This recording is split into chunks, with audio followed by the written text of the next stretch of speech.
The Royal Rumble gave us some questionable decisions. The Royal Rumble gave us some ballsy decisions.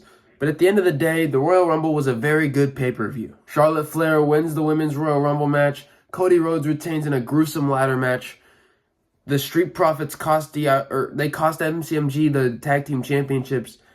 And Jey Uso wins the Men's Royal Rumble match. We kick things off with the Women's Royal Rumble match. Per usual, they've been kicking off the show the past couple of years. The number one entrant was none other than the Genius of the Sky, Io Sky, my prediction to win the Women's Royal Rumble match, and she started it off with the Judgment Day's Liv Morgan. I feel like Liv Morgan is always good in that Iron Woman position. In 2022, she was number 2 with Rhea Ripley, and she went the whole way. I just think that it's always a good move to put her in early. To my shock, it seemed that there was no eliminations happening in the early goings. We got the first 10 entrants and nobody was eliminated. The highlight of the night in terms of performance, I think, would be Roxanne Perez, as Roxanne Perez entered at number 3 and she lasted all the way to the end with Charlotte Flair. I think it was a very good move for her. It kind of solidified her being on the main roster and being the future of the entire industry. Chelsea Green entered the match at number 5. Chelsea Green, she's great. She's great. Lyra Valkyria entered at 4. Lyra actually got eliminated by Ivy Nile, which was questionable in my opinion. Chelsea had a very good performance as well. Chelsea, that whole comedy character, it works perfectly for Chelsea Green, and it was very entertaining. The list of names started to fill up. Zoe Stark, Ivy Nile. The match didn't really pick up until the second half of the match. The match really started to pick up around entrant number 16. That was when Jada Parker entered the match. There was a lot of NXT superstars in this matchup. Like, for example, Lash Legend, Jada Parker, Roxanne Perez, all those names. The next surprise entrant was entrant number 19. It was Jordynne Grace for the second year in a row. I wasn't surprised at all. I expected her in the Rumble. And she's officially a part of WWE now, which is very cool. I think she's going to be a huge part of the future. Look at Jordynne Grace, bro. She's got muscles where I don't even have places. Some say it's the highlight of the entire night. It was definitely the highlight of the Women's Royal Rumble. Alexa Bliss made her return after 2 long years at entrant number 21. The reaction to Alexa was just mind-boggling. I did not expect her to get that loud of a pop. Alexa Bliss, man, she hasn't shown up since January 2023. I think the last appearance was at the Royal Rumble when she faced Bianca Belair for the Raw Women's Championship. She lost, but that was her last appearance, man. So it's good to see her back, to see her healthy. She had a kid, I think, so she's a mother now. Congratulations to her, but yeah, she was in the Rumble and she stole the show. Next surprise, we got entrant number 24, Stephanie Vaquer. And she got a loud reaction. I'm not going to lie. People know who she is, and for good reason. She's the future of the entire business. The NXT Women's division is so stacked that even casual fans know who they are. Later in the match, Julia entered the fray, and she got a decent-sized pop as well. Entrant number 25, it was none other than Trish Stratus. It's been 25 years of Trish Stratus in the WWE. She made her debut in 2000.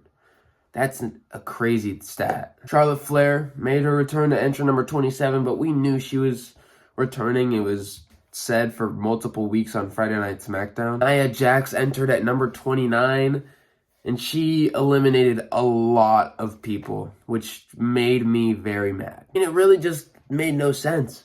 Io Sky, I thought she was supposed to win the entire match, and she just got eliminated by Nia Jax.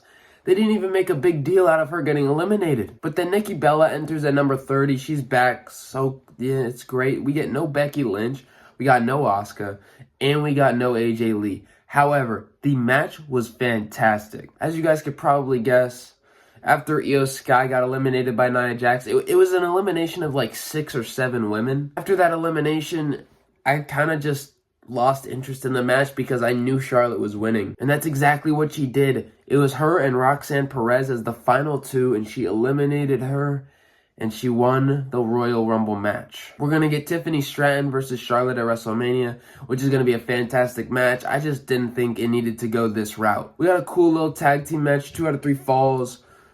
That's been building for a while, so I was kind of excited for this match. I thought it was a great match, but the crowd wasn't really into it. DIY did some trick plays. Johnny Gargano fake tagged Ciampa, and then he got hit with a super kick, but then Ciampa capitalized. They got the first fall.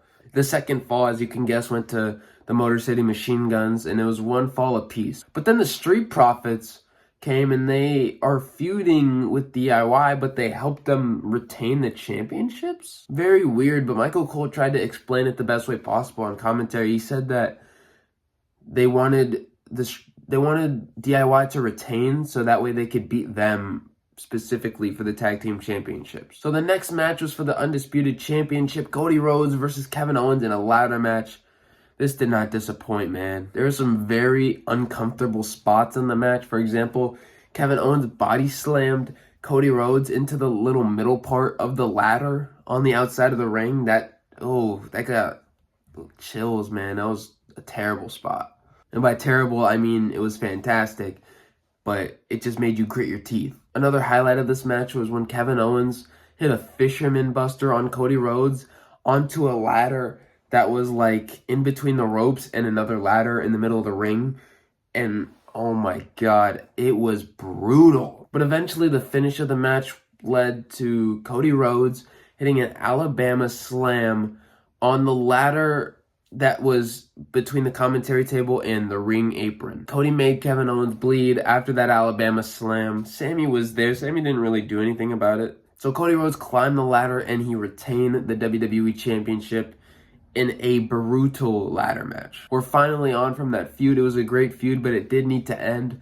And now, especially with the Royal Rumble winner, it's questionable of what Cody Rhodes faces, of who he faces at WrestleMania. The Royal Rumble match was by far the best match, man. Number one was Rey Mysterio. And in my head, I'm like, oh, they're going to have Penta come out number two. And that's exactly what happens, man. Penta comes out at number two. They have a really cool stare down. Penta got eliminated, but he wasn't supposed to, so they just let him in the match. I thought that was pretty funny. Carmelo Hayes entered at number 4. He was the first one to get eliminated. Poor Carmelo Hayes, man. When's this push happening? Braun Breaker at number 7. He eliminated Hayes. He was the one who eliminated him. At number 8, though, was Akira Tozawa. Tozawa got taken out by Hayes, and Speed entered the Rumble. Yes, ISHO Speed entered the Rumble. And you think I'd hate this? I loved every second of it. He eliminated Otis, and then he got folded with the most devastating spear I think I've ever seen in years of watching wrestling. Then got eliminated, and what a showing for Speed. My respect went through the roof for him. Number 12, the Samoan Werewolf, Jacob Fatu. That was another highlight of the match. Jacob Fatu just came in and wrecked everyone. I mean, he is a scary man. I thought he was going to enter later in the match, but Roman Reigns actually entered at number 16, which, you know, my ones were in the sky off the rip, which was followed by Drew McIntyre, and they had their little stare down. You know, Drew McIntyre's history with the bloodline. It was insane. The winner of the match, Jey Uso, number 20, I think the least possible to win in the entire field. I'm being completely honest. I had zero clue that he was going to win this match. I almost forgot. At number 15, we got Joe Hendry, which was pretty cool. I mean, it was pretty obvious he was going to be in the Rumble, but it was still a very cool moment. But at number 21, you know, in the women's match, it was Alexa.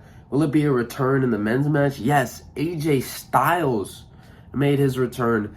I'm so glad he got his old theme song back, man. It really picked up, though. I mean, the Rumble was fire to this point, but it picked up heavy at entrant number 23. Entrant number 23 was John effing Cena, bro. Cena eliminates Strowman. Cena eliminates Finn Balor. And then at number 24, it's CM Punk. Punk and John Cena and Roman Reigns are squared off. They don't even touch at all. And then number 25, and it's Seth Rollins, and I'm losing my shit because, like, what the fuck is going on right now? The moment, the reaction, it was just perfect. And then what I thought was even greater was Dominic Mysterio ruining that entire moment, being entrant number 26. It was funny as hell. Yeah, man, Logan Paul was number 30. Damian Priest entered, LA Knight entered, Sami Zayn entered. Those were the last entrants. So Seth finally goes after Roman.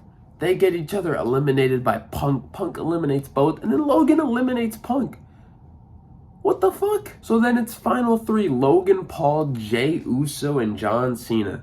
I think the most random final three ever, but like it was still great. Logan Paul got eliminated, and I'm like, okay, they're for sure gonna have Cena win, right? Jey Uso eliminated Cena, and Jey Uso won the Royal Rumble. And he's main eventing WrestleMania. Are you kidding me? Jay Gunther Part 2000 at Mania. I don't know how to feel. I like it. I don't at the same time. Whatever. That's basically the Royal Rumble review, man. You know what to do.